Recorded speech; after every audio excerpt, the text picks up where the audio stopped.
வணக்கம். அன்பான இனிய காலை வணக்கம் அதிபர் அவர்களுக்கும் திருமதி வாணி நடாமோகன் அவர்களுக்கும் இணைந்திருக்கும் அன்பு உறவுகள் உங்கள் அனைவருக்கும் என் அன்னைக்கும் இனிய இனிய காலை வணக்கத்தை நன்றியையும் தெரிவித்துக் கொண்டு இன்று சமூக ஒருங்கி சபை வலியுறுத்தும் ஆண்டு 2025 புலம்பெயர் உலக தமிழ் சிறுவர் எழுத்தாளர் வாரத்துக்கான இந்த வாரத்தினையும் முதல் நாளில் தவமலர் கஜராஜன் அவர்கள் ஜெர்மனியிலிருந்து, வாகிசன் யதீசன் அவர்கள் நெதர்லாந்திலிருந்தும், இரண்டாவது நாள் 2ஆம் தேதியே துவாரகிஸ் வேதிகா விதுசா கவிக்கோ பரம விஸ்வலிங்கம் அவர்கள் ஜெர்மனியிலிருந்து கரம் கொடுத்திருந்தார்கள். மூன்றாவது நாளே சாம்பவி சங்கவி சாகித்யா கல்யாணி அவர்களும் இங்கிலாந்திலிருந்து சங்கவி சாகித்யா சாம்பவி அவர்களும் கல்யாணி ஜெர்மனியிலிருந்தும் கரமணித்திருந்தார்கள். இன்றைய தினம் புதன்கிழமை 4ஆம் தேதி 5ஆம் ஆண்டு மன்னிக்கவும் புதன்கிழமை 6ஆம் மாதம் 2025ஆம் ஆண்டு. இன்றைய தினத்துக்கு ரவீனா, அஜய், சந்தோஷ் சுவிட்சிலிருந்தும், கவிப்பிரியன் பிரான்சிலிருந்தும் இணைக்கரம் கொடுத்து இருக்கிறார்கள். அனைவருக்கும் இதை எடுத்து வரும் அன்பு உறவுகளுக்கு மிக்க நன்றியினை தெரிவித்துக் கொண்டு இன்றைய நிகழ்வுகளாக சமூக சிந்தனைகள், அடுத்ததாக போரிச்சொல் இன்றைய தினத்தில், அதன் பிறகு நேற்றைய தினம் இடம்பெற செய்தி இன்றைய தினத்தில் ஒளிபரப்பாயிருக்கின்றது. கவியரும் உரையரம்பு. இன்றைய தினம் நகுலா சிவநாதன் அவர்களின் குடும்ப குவலயம் நடைபெறாது. அந்த நிகழ்வுக்கு பதிலாக நாங்கள் மருத்துவ நேரம் அவர் இணையும் வரை ஏதாவது இணைத்துக் கொள்வோம். தினக்கவி, இலக்கிய நேரம், விழிப்பு தகவல் என்பன இன்றைய தினம் இடம்பெறும் என்பதை உங்களுடன் தெரிவித்துக் கொண்டு அன்பாக நான் இன்றைய தினம் முதல் ஆரம்ப நிகழ்வை தவமலர் கல்வராஜன் அவர்களிடம் ஒப்படைத்துக் கொள்கிறேன். அன்னைக்கு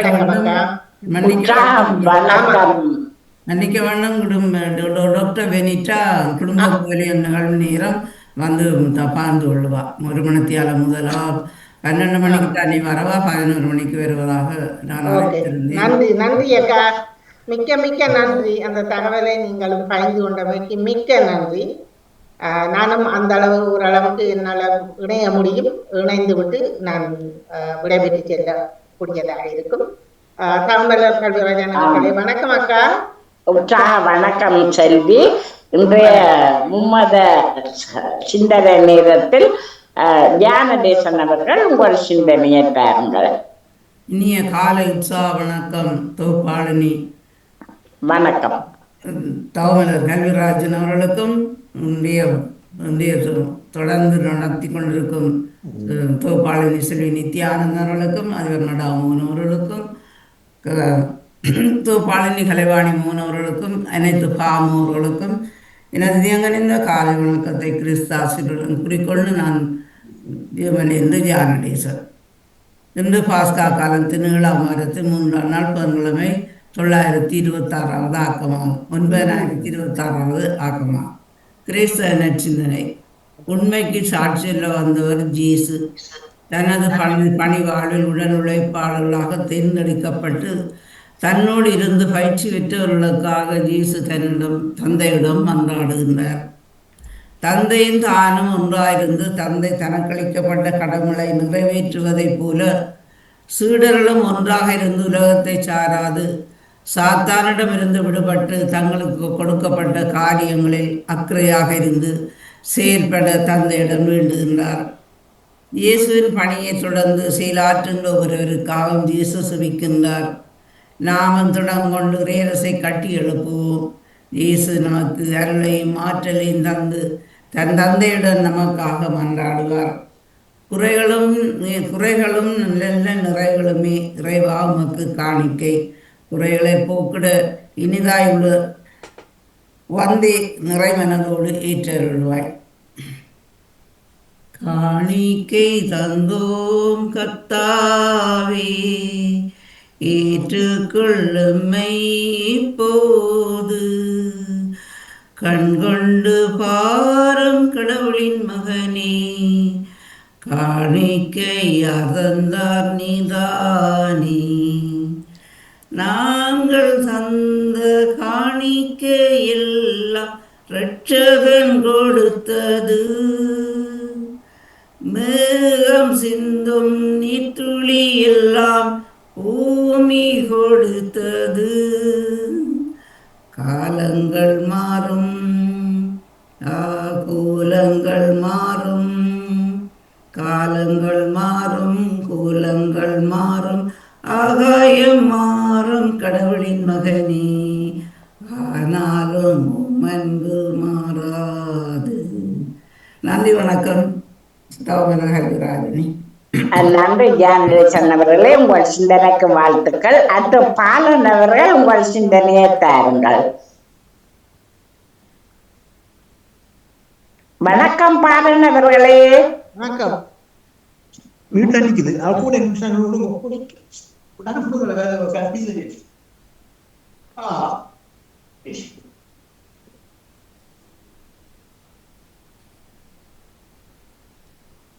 என்ன செல்வி நித்யானந்தன் அவர்களே பாலன் சொன்னார்? விளங்கியது எனக்கு. நீங்க நேவிசக்காவை இணைத்துக் கொள்ளுங்கள், அவர் இணையட்டும். நேவிஸ் அவர்களே, உங்கள் சிந்தனையை தாருங்கள். அனைவருக்கும் இனிய காலை உற்சாக வணக்கம். திருமதி தவமலர் கல்விராஜன் அவர்கள் உற்சாக வணக்கம். ஆமுக உறவுகளுக்கும் திருமதி நடாமுகன் வாணிமுகன் அவர்களுக்கும் தொகுப்பாளியாக இணைந்திருக்கும் செல்வி நித்யானந்தன் அவர்களுக்கும் நச்சிந்தனை வழங்குவர் அன்பான உறவுகளுக்கும் என்னுடைய காலை வணக்கத்தை கூறிக்கொண்டு அமைதியான இந்த நாளை எங்களுக்கு தந்த இறைவனை வாழ்த்தி போற்றி வணங்கிக் கொண்டு என்னுடைய நற்செய்தியை தருகின்றேன் என்று முதலாக இன்றைய திருப்பாடல் உலகில் உள்ள அரசர்களே கடவுளை புகழ்ந்தேற்றுங்கள் என்கின்றது இன்றைய திருப்பாடல். இன்றைய நற்செய்தி வாசகம் புனித யோவான் எழுதியது அதிகாரம் 17 திருவசனங்கள் 11 - 19 முடிய. இயேசு வானத்தை அண்ணாந்து பார்த்து வேண்டியது, தூய தந்தையே, நாம் ஒன்றாய் இருப்பது போல் அவர்களும் ஒன்றாய் இருக்கும்படி நீர் எனக்கு அளித்த உன் பெயரின் ஆற்றலால் அவர்களை காத்திரணும். நான் அவர்களோடு இருந்தபோது நீர் எனக்கு அளித்த உன் பெயரின் ஆற்றலால் அவர்களை காத்து வந்தேன், நன்கு பாதுகாத்தேன். அவர்களுள் எவரும் அழிவுறவில்லை. மறைநூலில் எழுதியுள்ளது நிறைவேறும் வண்ணம் அழிவுக்கு உரியவர் மட்டுமே அழிவுற்றார். இப்போது உம்மிடம் வருகின்றேன். என் மகிழ்ச்சி அவர்களுள் நிறைவாக இருக்கும்படி நான் உலகில் இருக்கும் போதே இதை சொல்கின்றேன். உன் வார்த்தையை நான் அவர்களுக்கு அறிவித்தேன். நான் உலகை சார்ந்தவனாய் இல்லாதது போல் அவர்களும் உலகை சார்ந்தவர்கள் அல்ல. ஆதலால் உலகம் அவர்களை வெறுக்கின்றது. அவர்களை உலகிலிருந்து எடுத்துவிட வேண்டும் என்று நான் வேண்டவில்லை. தீயோரிடமிருந்து அவர்களை காத்தருள வேண்டும் என்றே வேண்டுகின்றேன். நான் உலகை சார்ந்தவனாய் இல்லாதது போல் அவர்களும் உலகை சார்ந்தவர்கள் அல்ல. உண்மையினால் அவர்களை உமக்கு அர்ப்பணமாக்கியதும் உமது வார்த்தையே உண்மை. நீர் என்னை உலகிற்கு அனுப்பியது போல நானும் அவர்களை உலகிற்கு அனுப்புகின்றேன். அவர்கள் உண்மையினால் உமக்கு உரியவராகும்படி அவர்களுக்காக என்னையே உமக்கு அர்ப்பணமாக்குகின்றேன். இயேசு கிறிஸ்து தரும் வாழ்வு தரும் நற்செய்தி கிறிஸ்துவே உமக்கு புகழ்.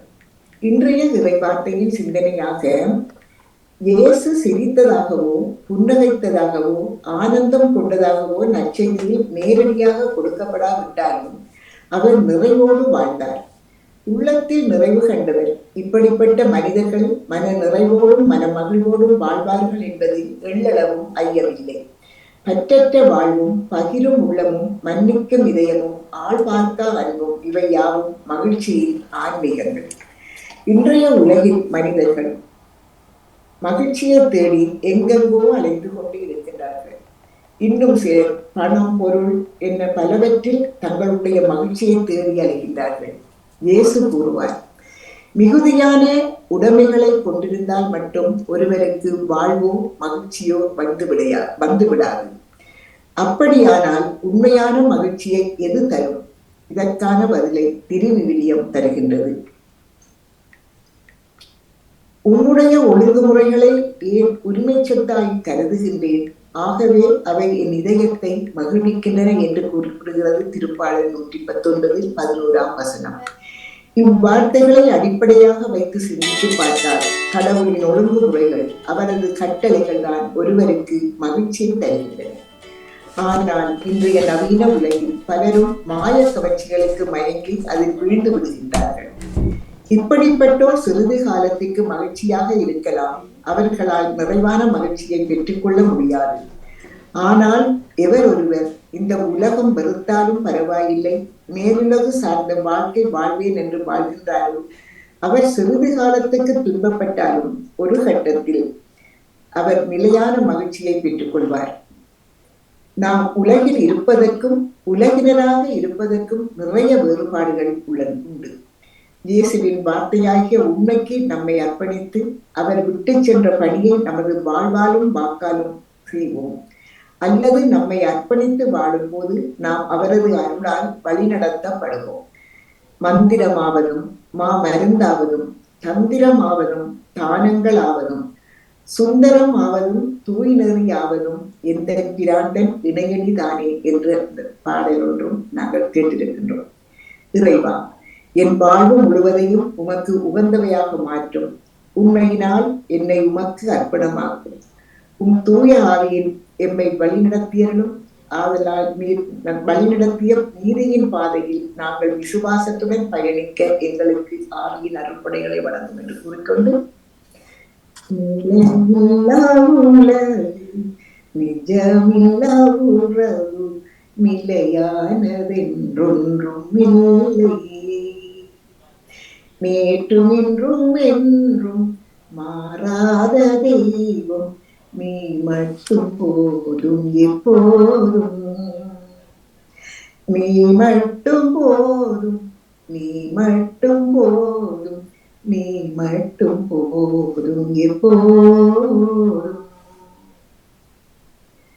பொய்மையிலே விழுந்து போலியாக நடந்து பொழுதிங்கு போகுது கணிந்து, உண்மையினை உணர்ந்து உறுதியுடன் எழுந்தால் ஊதியங்கள் தேவையில்லை நமக்கு, நீ மட்டும் போதும் என் வாழ்வு மாறும், நீ மட்டும் போதும் என் வாழ்வு மாறும், நீ மட்டும் போதும் எப்போதும். நிலையில்லா உலகு நிஜமில்லா உறவு நிலையானதென்றொன்றும் இல்லை, நேற்றும் இன்றும் என்றும் மாறாத தெய்வம் நீ மட்டும் போதும் எப்போதும், நீ மட்டும் போதும் எப்போதும் என்று கூறிக்கொண்டு திருமதி உங்களுக்கு மிக அதிகாலை பொழுதினிலே இந்த வேண்டல் சிந்தனையில் இருக்கின்ற எல்லோருக்கும் இந்த நாள் இங்கே நாளாக மலர வேண்டும். நீங்கள் எடுத்துக்கொள்கின்ற எல்லா முயற்சிகளும் சிறந்து மேம்பட்டு கொண்டு வர வேண்டும் என்று வேண்டிக் கொண்டு இன்றைய நாளில் வருகின்ற எல்லா நிகழ்ச்சிகளையும் அவளோடு எதிர்பார்த்தபடி எல்லோரும் நலமாக வாழும் என்று கூறிக்கொண்டு மற்றும் நட்பாக விடைபெறுகின்றேன். இயேசுவின் திருவிதத்தில் எங்கள் குடும்பங்களை படைத்துக் கொண்டு அன்போடு விடைபெறுகிறேன். நன்றி, வணக்கம். நன்றி நியூஸ் அவர்களே, உங்கள் சிந்தனைக்கு வாழ்த்துக்கள். அத்து பாலன் வேலுப்பிள்ளை அவர்கள் உங்கள் சிந்தனையை தாருங்கள். இனிமையான காலை வணக்கம். உமது அன்பான சகோதரி திருமதி தவமலர் கல்விராஜன், எப்படி நலமாக உற்சாகமா இருக்கீங்களா? உற்சாகமாக இருக்கிறேன், மிக்க நன்றி. நீங்கள்? நாங்கள் நலத்தோடு உற்சாகமாக இருக்கோம் சகோதரி. நன்றி சகோதரிக்கு நன்றி. அப்படி சகோதரி நன்றி சொல்லிக்கொண்டு, அப்படியே நாளை காண தந்த என்றென்றும் ஜீவனோடு இருக்கின்ற இயேசுராஜனுக்கு இருதயத்தின் ஆழத்திலிருந்து கோடான கோடி நன்றிகளையும் சொல்லிக்கொண்டு, அன்பு சகோதரி திருமதி கலைவாணி மோகனுக்கும் காலை வணக்கங்களையும் சூழலங்களையும் விசாரித்தபடி, அன்பு சகோதரி திருமதி செல்வி நித்யானனுக்கும் காலை வணக்கங்களையும் சூழலங்களையும் விசாரித்தபடி, மற்றும் நமது அன்பு சகோதரர் பாமோத்தில் அன்பு சகோதரர் திருவாளர் நடாமோகன் குடும்பத்தினரையும் மற்றும் பாமோத்தில் கலந்து சிறப்பிக்கின்ற ஒவ்வொரு குடும்பத்தினரையும் மற்றும் அனைத்து உறவுகளுக்கும் இயேசுராஜனுடைய ஆசீர்வாதங்கள் என்றென்றும் கிடைக்கும்னு சொல்லி ஒவ்வொருவரையும் இயேசுவின் நாமத்தில் வாழ்த்திக்கொண்டு, லண்டனிலிருந்து ஈச்சமோட்டை வேலுப்பிள்ளை பாலன், கிறிஸ்தவ தொழிலக்கம் சௌரி 527 என்று சொல்லிக்கொண்டு, வளம போல புதிய ஏற்பாட்டின புனித லூக்கான சுவிசேஷம் 19ஆம் அதிகாரம் இறை வார்த்தைகள் 21 31 முடிய இயேசுவினுடைய பரிசுத்தமுள்ள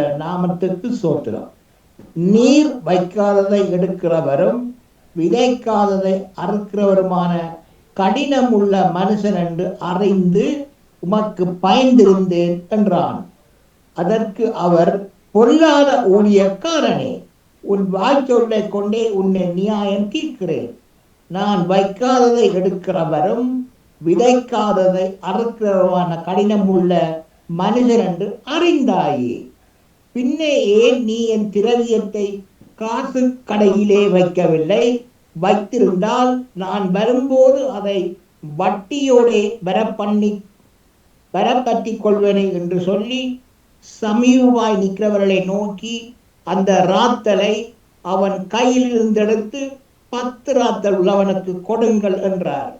அதற்கு அவர்கள், ஆண்டவரே, அவனுக்கு 10 ராத்தல் இருக்கிறதே என்றார்கள்.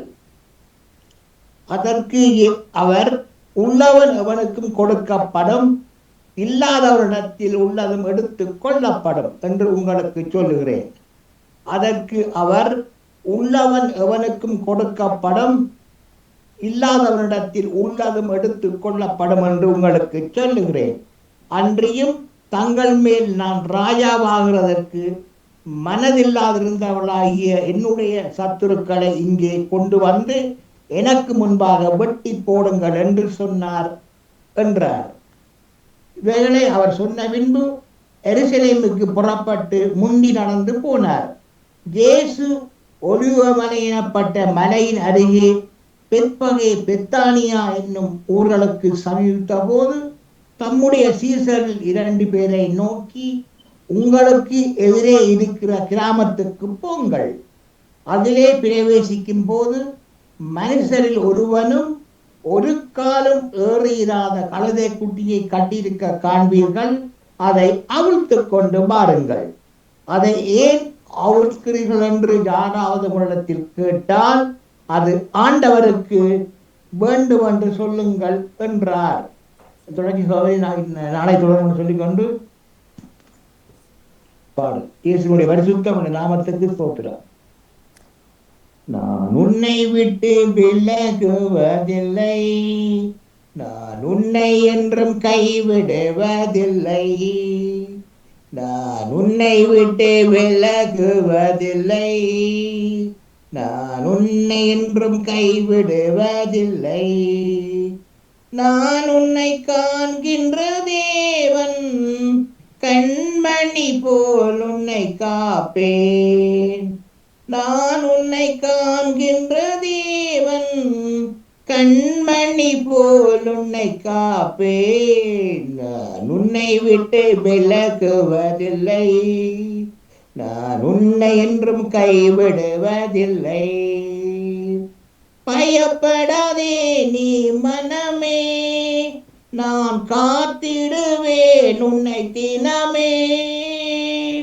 பயப்படாதே நீ மனமே, நான் காத்திடுவேன் உன்னை தினமே. அமேன். அற்புதங்கள் நான் செய்திடுவேன், உன்னை அதிசயமாய் நான் நடத்திடுவேன். அற்புதங்கள் நான் செய்திடுவேன், உன்னை அதிசயமாய் நான் நடத்திடுவேன். நான் உன்னை விட்டு விலகுவதில்லை, நான் உன்னை என்றும் கைவிடுவதில்லை.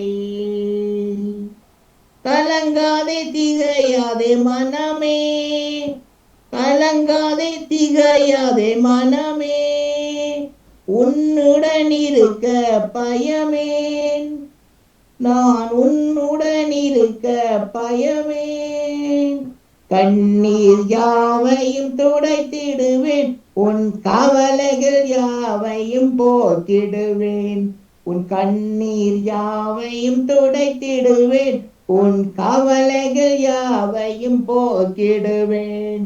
நான் உன்னை விட்டு விலகுவதில்லை, நான் உன்னை என்றும் கைவிடுவதில்லை.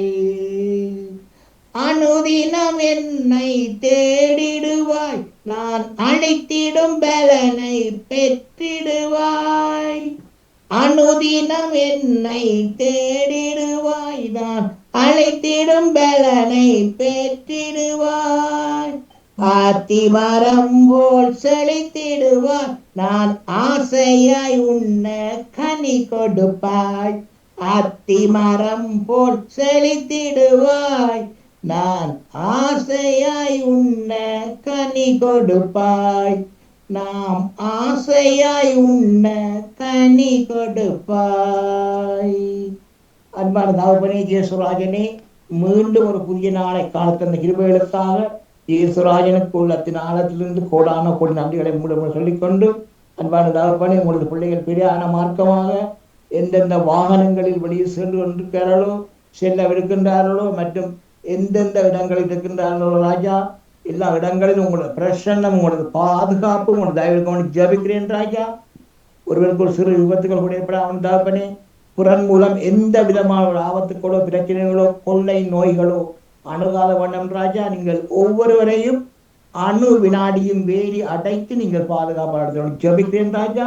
அப்படி நீங்க தினமும் பார்த்து வருவதற்காகவும் இந்த நாளில் பாதுகாப்பாக வழிநடத்திக் கொண்டிருப்பதற்காகவும் மீண்டும் ஒரு முறை இயேசுராஜனுக்கு கோடான கோடி நன்றிகளை சொல்லிக்கொண்டு வரும் தகப்பனே, அனைத்து குடும்பங்களுக்கும் தேவைகளை சந்திங்க ராஜா, ஆசீர்வதிங்க. அதுக்காக நான் சொத்தம் சோத்திரம் ஜோத்திரம் மற்றும் குடும்பங்களுக்கு குழப்பங்களை கொண்டு வருகிற பரம்பரையான சாபங்கள், மந்திர சூனிய சேவின கட்டுக்கள் யாவற்றையும் சர்வ வல்லவருடைய இயேசு கிறிஸ்துவின் நாமத்தினால கட்டி அப்புறப்படுத்துகிறேன். சோத்திரம் சோத்திரம் தகப்பனே, குடும்பங்களை நிறைவாக ஆசீர்வதிங்க, தேவைகளை சந்திங்க. அதுக்காக நான் சொத்தம் தகப்பனே சோத்திரம் சோத்திரம் மற்றும் அனைத்து சிறுவர்கள் சிறுமியர்களுக்கும் நிறைந்த ஞானத்தையும் அவர்கள் செல்லும் இடமெல்லாம் உங்களது ஆணி வாய்ந்த கரம் அவரோட கூடவே இருந்து வளர்த்த ஜபிக்கிறேன் ராஜா. அதுக்காக நான் தகப்பனே சோத்திரம் சோத்திரம் மற்றும் தகப்பனே, பாமத்தின் அதிபர் குடும்பம் கைட்டு செய்யும் சகலவற்றையும் நீங்கள் நிறைவாக நிறைவாக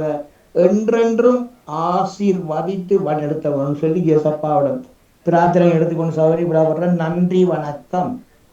நன்றி பாலன் வேலுப்பிள்ளை அவர்களே, உங்கள் சிந்தனைக்கு வாழ்த்துக்கள். அடுத்து அனா பாலமுரளி அவர்கள் உங்கள் சிந்தனையை தாருங்கள். மீண்டும் ஒரு புதிய நாளில் இணைத்த இறைவனுக்கு நன்றி கூறி, பாமுக தொலைக்காட்சியில் இணைந்திருக்கும் அனைத்து உறவுகளுக்கும் காலை வணக்கத்தையும் வாழ்த்துக்களையும் கூறிக்கொண்டு, இன்று ஏசாயா 44ஆம் அதிகாரம் இறைவசனம் 19. இதோ புதுச் செயல் ஒன்றை நான் செய்கின்றேன், இப்பொழுதே அது தோன்றிவிட்டது, நீ அதை கூர்ந்து கவனிக்கவில்லையா? பாலை நிலத்தில் நான் பாதை ஒன்று அமைப்பேன், பால்வெளியில் நீரோடைகளை தோன்றச் செய்வேன். தந்தை மகன் துயாவியின் பேராலே ஆமீன். அன்பான இறை உறவுகளே, இன்றைய இறை வசனத்தில் இதோ ஒரு புது செயல் ஒன்றை நான் செய்கின்றேன் என்று இறைவன் இறைவசனம் மூலமாக நமக்கு எடுத்துரைத்திருக்கின்றார். நாம் ஒவ்வொரு நாளும் பிறக்குகிறோம், ஒவ்வொரு நாளும் இறக்கின்றோம் என்றுதான் நாங்கள் பார்க்க வேண்டும். இரவில் தூக்கத்திற்கு போனா விடிய அதிகாலை நாங்கள் எழுந்தால்தான் மீண்டும் எழுந்திருக்கின்றோம் உயிருடன் என்று நாங்கள் நம்பிக்கை கொள்ள முடியும். அதே போலதான் கடவுள் எங்களுடைய வாழ்க்கையிலும் ஒவ்வொரு நாளும் புது புது செயல்களை செய்து கொண்டிருக்கின்றார். நாம் கண்ணீர் விட்டு அழுகின்றோம், எங்களுக்கு இது கிடைக்கவில்லை, அது கிடைக்கவில்லை, நான் ஏன் இவ்வளவு காலம் கஷ்டப்படுகின்றேன், துன்பப்படுகின்றேன், கண்ணீரோடு வாழ்கின்றேன் என்று. ஆனால் இறைவன் ஏதோ ஒரு வகையில் ஒவ்வொரு நாளும் நம்மோடு கூட இருந்து நமக்கு நிறைவான ஒரு வரத்தை தருகின்றார். நாம் காலங்காலமாக கஷ்டப்படுகின்றோமே என்று நாங்கள் நினைக்க கூடாது. என்றோ ஒரு நாள் கட்டாயமாகவே நமக்கு விடிவுண்டு. நம்மை இறைவன் நோக்கி கொண்டே இருக்கின்றான். ஒவ்வொரு நாளும் அல்ல, ஒவ்வொரு மணி நேரம் இல்ல, ஒவ்வொரு நொடியும் இறைவன் எங்களை நோக்கி கொண்டிருக்கின்றார். நாம் இறைவனுக்குள்ளால் வாழ வேண்டும். இறைவனிடம் இருந்து நாங்கள் வரம் பெறுவதற்கு நாம் ஏனோ தானோ ஒன்று கோயிலுக்கு போய் வந்து விட்டோம் என்று இது வாழக்கூடாது. நம்முடைய உள்ளங்களில், நம்முடைய இல்லங்களில் கடவுளை நாங்கள் நேசிக்க வேண்டும். ஒவ்வொரு நம்முடைய செயலிலும் கடவுளோடு நாம் ஒன்றித்திருக்க வேண்டும். கடவுள் மட்டும்தான் நமக்கு எல்லாவற்றையும் தரக்கூடியவர். நாங்கள் நினைக்கின்றோம் நாம் உழைப்பதால் எங்களுக்கு எல்லாம் கிடைத்து விட்டது, நாம் சம்பாதிப்பதால் எல்லாம் கிடைத்து விட்டது என்று. ஆனால் அது இல்லை, அப்படி அது இல்லை. நம்மோடு கடவுள் இருக்கும்போது, நம்மோடு முழுமையாக நாம் இறைவனோடு ஒன்றித்திருக்கும் போது நமக்கு இறைவன் நிறையச் செய்கின்றார். நாமும் மற்றவர்களுக்கு நாம் கிடைத்தவற்றை நம்மோடு பெற்றுக்கொண்டு முடிவு பெறாமல் மற்றவர்களுக்கு பகிர்ந்து கொடுக்கும் பழக்கத்தை நாம் கற்றுக்கொள்ள வேணும். ஆகவே கடவுள் எங்களுக்கு ஒவ்வொரு நாளும் புது செயல்களை செய்து கொண்டிருக்கின்றார். நாங்கள் அவருடைய வல்லமையினால் நாங்கள் வாழ்ந்து கொண்டிருக்கின்றோம் என்று உணர வேண்டும். முதலாவது நாம் உணர வேண்டும், கடவுளின் வல்லமையால் நாங்கள் வாழ்ந்து கொண்டிருக்கின்றோம். எத்தனையோ இடங்களில் நம்மை கடவுள் கைதூக்கி விட்டிருக்கின்றார். நாங்கள் பாலும் கிணத்துக்குள் விழப்போகும் போதெல்லாம் கரம் பிடித்து வழி நடத்தி இருக்கிறார், கை தூக்கி விட்டிருக்கின்றார், நம்முடைய கண்ணீரை துடைத்திருக்கின்றார். ஆகவே இந்த நாளில் நாம் எங்கள் வீடுகளிலும் உள்ளங்களிலும் இல்லங்களிலும் இறைவனை நிறைவாக பெற வரம் வேண்டி தந்தை மகன் தூயாவின் பேராலே ஆமேன். இயேசுக்கே புகழ், இயேசுக்கே நன்றி, மரியே வாழ்க. நன்றி. நன்றி அண்ணா பாலமுரளி அவர்களே, உங்கள் சிந்தனைக்கு வாழ்த்துக்கள். சிந்தனை தந்த அண்ணா பாலமுரளி அவர்கள், நெவேஸ் பிலிப்ஸ் அவர்கள், லியா நடேசன் அவர்கள், பாலன் வேலுப்பிள்ளை அவர்கள் அனைவருக்கும் வாழ்த்துக்குறி செல்வி நித்யானந்தன் அவர்களே உங்களிடம் ஒப்படைக்கிறேன். நன்றி, வணக்கம். நன்றி அக்கா, நன்றி அக்கா. இதுவரை சிந்தனைகளோடு இணைந்த அனைத்து உறவுகளுக்கும் காமோத்தின் சார்பில் நன்றியினை தெரிவித்துக் கொண்டு பொது சிந்தனையோடு இணைந்து கொள்ள விரும்பினால் யாராவது இணைந்து கொள்ளுங்கள். இருக்கா? ஆமா ஆமாம், ஏதாவது பொது சிந்தனை என்னண்டா, இப்ப நாங்கள் இப்போ தனிங்க சும்மா அதாவது இப்படி பாமம் கேட்டுக்கொண்டு அது மட்டும்தான் பொழுதுபோக்கல்ல பொழுது ஆக்குவதாக ஒரு அன்பாக இருந்தது. ஆனா இப்போ வாணி வந்தவுடன் உண்மையாக இது அவரோட கூடிய வசந்தா இப்படி பக்கத்துல கூடி அப்படியே திரிந்து கொண்டு இருந்த அந்த மகிழ்வு இன்று வாணி வெளிக்கிறார்ன்ற உடனே அவன் நிச்சயமாக ஒரு மனதுக்கு ஒரு என்னடா இது அப்ப எனக்கு அவர் சொன்னா தனக்கு நிறைய நாள் மாதிரி தெரியுதுண்டு. ஆனா எனக்கு ஏதோ நேற்று வந்த மாதிரி, அந்த நாள் குறைஞ்ச மாதிரி, அதுக்கிடையில நாள் வந்துட்டோண்டு. அது ஒரு உண்மையாக என்னதான் சொன்னாலும் கூடியிருந்த நாள மறக்கிறது கஷ்டம். அது அந்த மனம் அப்படி சொன்னது அத சிந்தனையால் சொல்லணும் என்று உண்மையாக தவமல டீச்சர் சொன்னது 100% உண்மை. ஏனென்றா இந்த நாடுகள்ல எங்களிடம் ஒரு விருந்தாளி வந்துட்டு போனால் மிகவும் மன கஷ்டமாக இருக்கும். ஐயோ வீடு வறுமையாக இருக்கின்றதே, ஐயோ பேச்சு துணைக்கு ஒருத்தரும் இல்லையே என்ற இந்த ஒரு 4 நாள் நின்றா கூடி அந்த வேதனை மன கவலை அதை போகடிக்கிறதுக்கு திருப்பி ஒரு கிழமை தேவைப்படும்.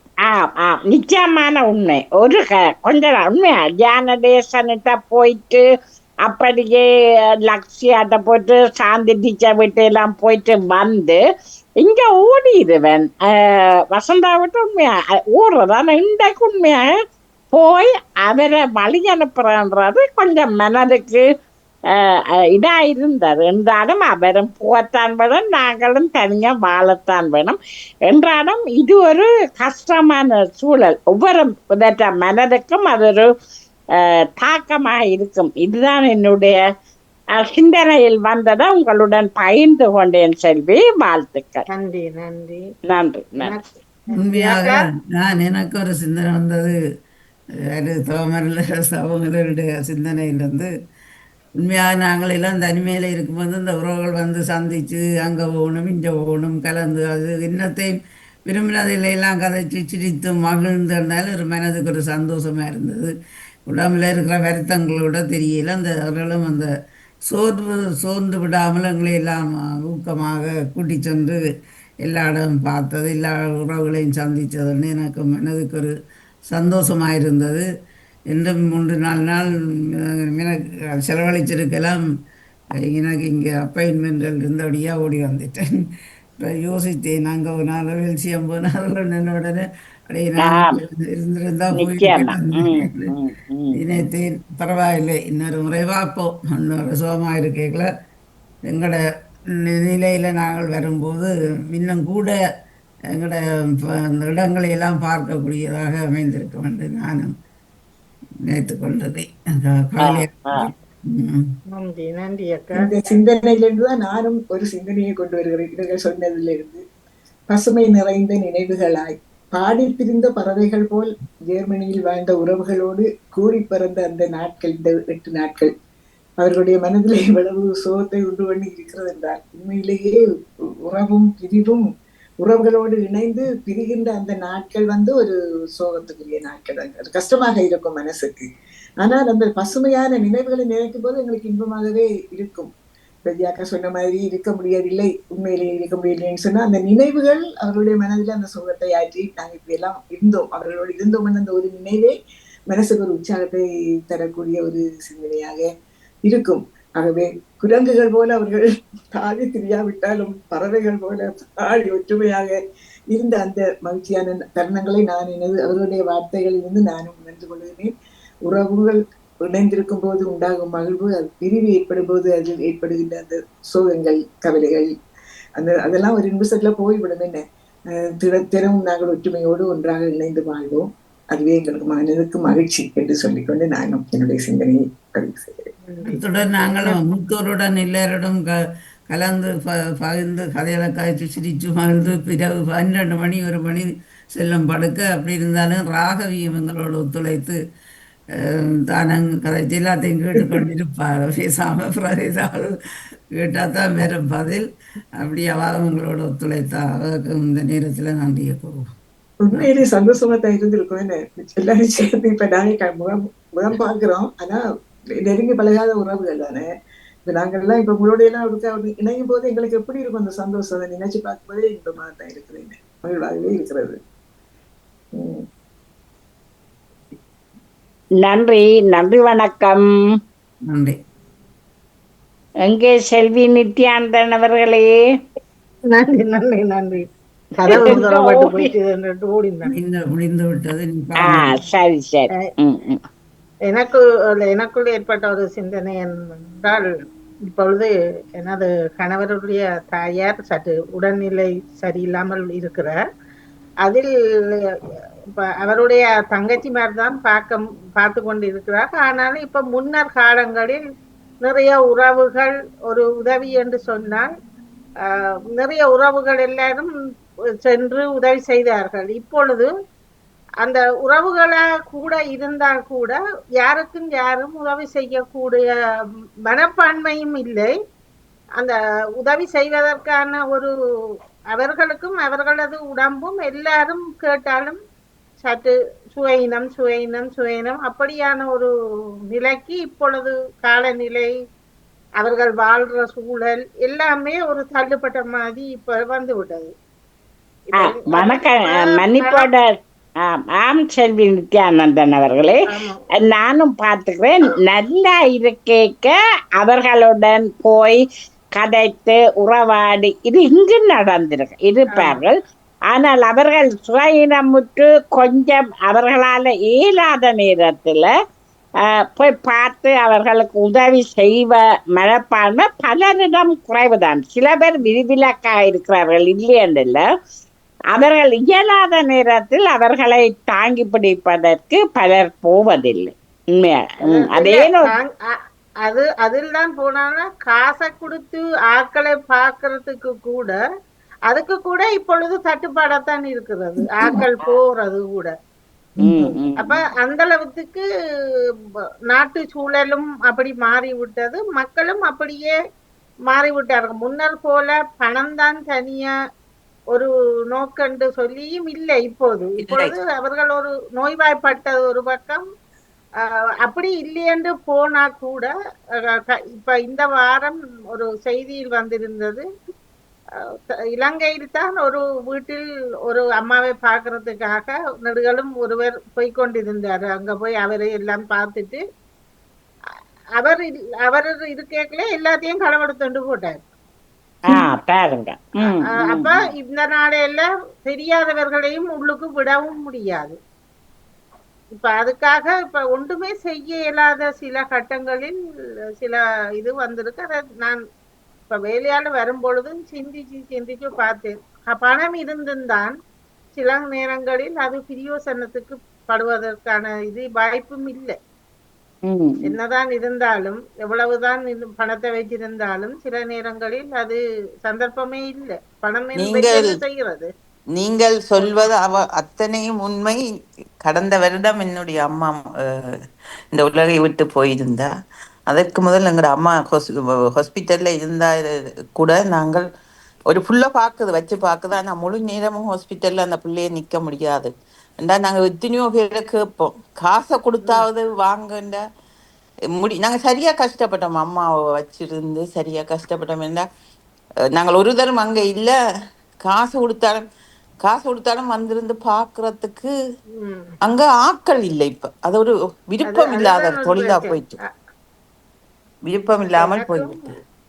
அதே நான் யோசிச்சு பார்த்தேன். என்னதான் இருந்தாலும் பக்கத்தில் ஒரு தனக்கண்டு ஒரு உரிமையான ஒரு பிள்ளை ஆணோ பெண்ணோ இருப்புக்குமா போல எந்த ஒரு உறவுக்கும் வராது. உண்மையில நிச்சயமா நாங்க ஒரு இறந்த வீட்டுக்கு சென்றிருந்தோம். அண்ணனுடைய இறந்த வீட்டுக்கு சென்றிருந்த நேரத்துல அந்த நாட்கள்ல ஒரு இறப்பு விழான்னு சொன்னா அந்த ஒரு 8-10 எப்படியும் குறைந்த ஒரு 30 நாளாவது எல்லா உறவுகளும் ஒன்றாகவே அந்த இரவுல படுத்திருப்பார்கள்.